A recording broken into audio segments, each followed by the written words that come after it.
Hey, it's Aaron, And it's Kristen. and this is Drive Mode Show. Woo! How you doing? I'm good. How about Show me you? your t-shirt today. Oh, What's on your t-shirt? Nice. I'm which may or representing. may not be foreboding today's subject. Oh boy. No spoilers here. All right, so it's crazy times in the market. Things are shifting quickly. Let's talk a little bit about what's happening in the auto market and what we think we can expect for 2025. Do we have any predictions? Where's my magic eight ball, my crystal ball, my tarot cards? What you got? Perhaps a Ouija board. Maybe. So lots of shakeup in the automotive markets this year.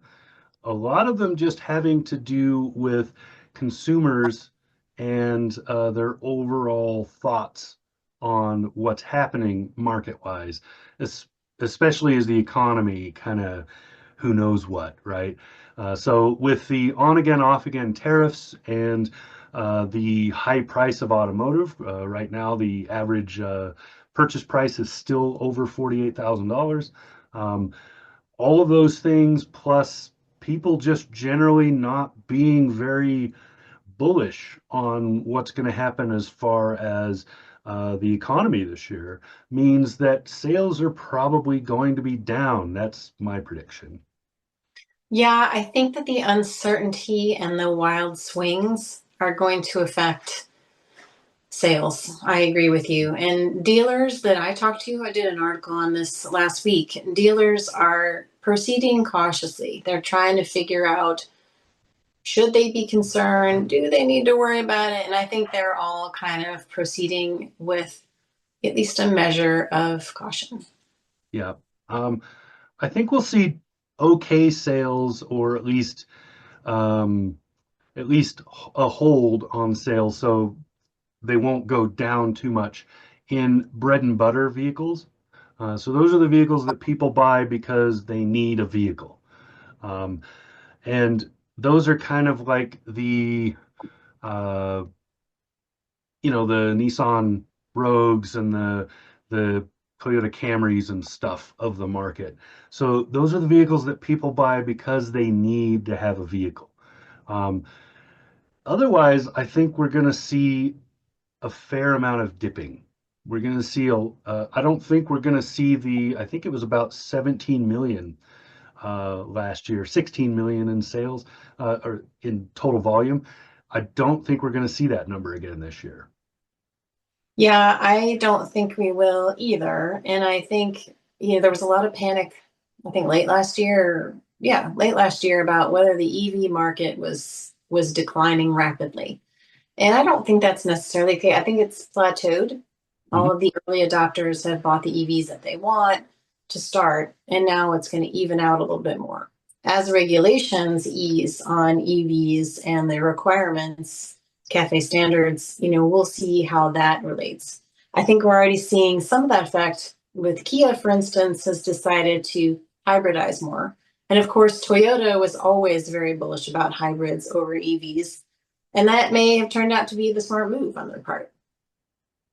I wrote about that at New Atlas just last week about Toyota's hybrids. I was specifically talking about the Crown and the Crown Signia, but they're hybrid by default, which Toyota has been doing with most of their vehicles now.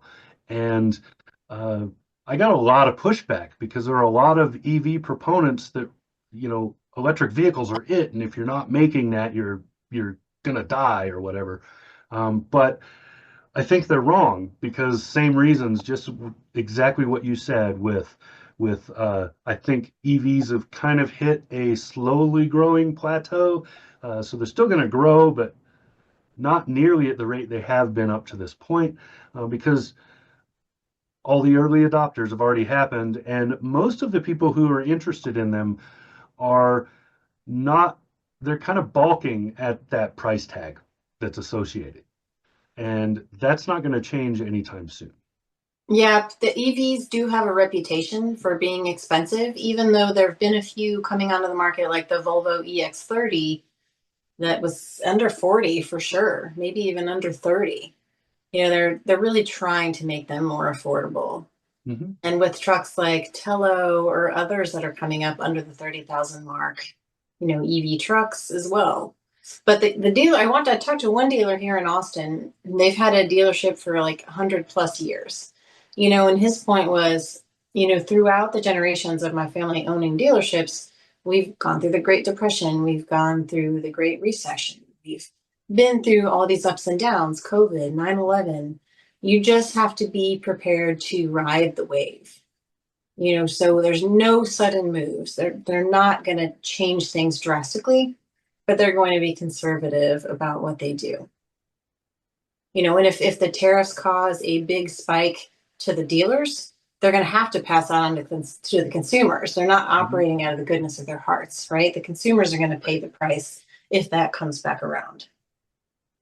Yeah, I mean, it's a truism of all business that if you're going to survive long term, you have to think long term, which is why, like automotive, the average thinking process is about a decade.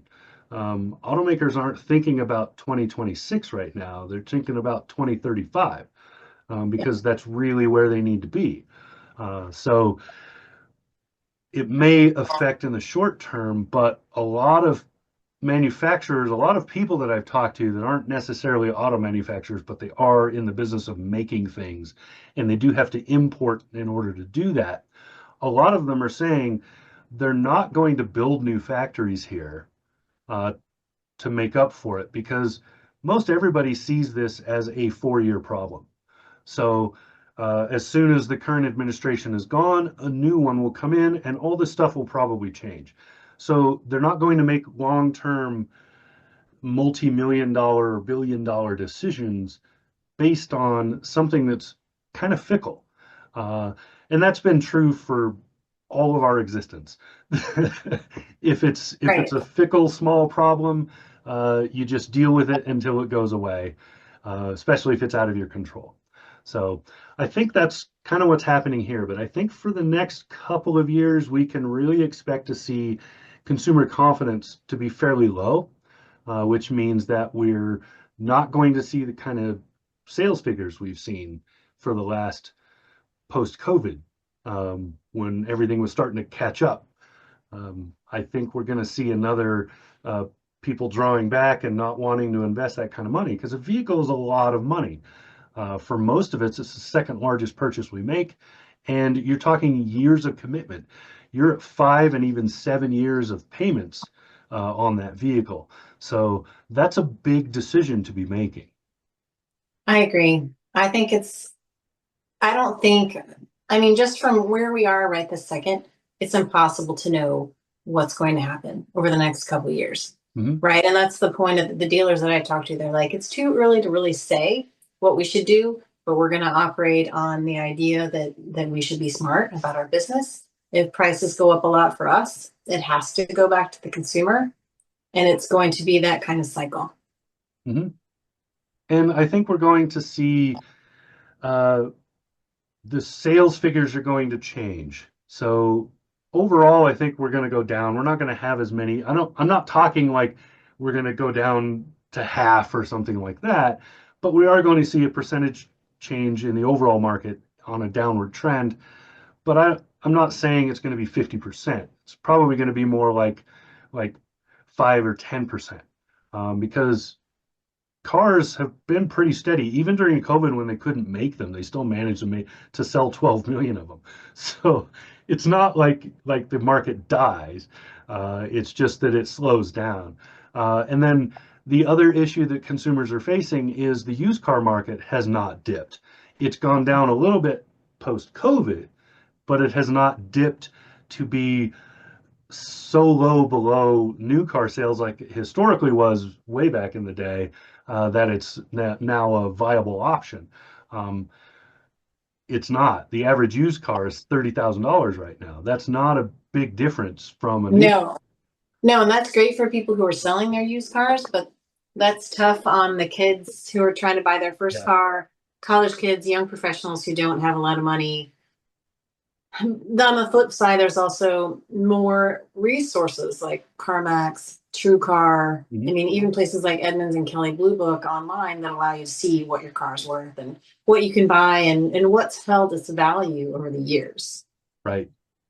Yeah, I mean, between things, places like eBay Motors, IC Cars, CarMax, and so on, it's so easy to find or list a used car that I think that I would say used car dealerships are suffering a little bit from that, um, which is probably why prices are higher because most of the used car dealers that I've talked to, they're having to get their cars at dealer auctions now instead of off the street Hmm. because that's really the only availability they have. It's so easy for anybody to just list their vehicle and sell it that really all they're stuck with now for a used car is our dealer trade-ins and things like that that show up at the auctions. Yeah, I tell you what, I brought my 2009 Chevy HHR SS to CarMax, and it could not have been easier. We are not sponsored by CarMax. This is not Yeah. an ad, just a recent experience. I thought it was so great. It But was so hey, easy to sell my car. hey, CarMax, if you're open to it, Yeah, I mean, so far we've had two really good experiences with that, and it's a lot easier than test driving your car with a stranger. yes. So, So anyway, that's kind of our thoughts on what the market's going to be. I think we're running out of time. yeah, we'll see what happens. Yeah, we'll see. So this is Aaron, And this is Kristen. and this is Drive Mode Show.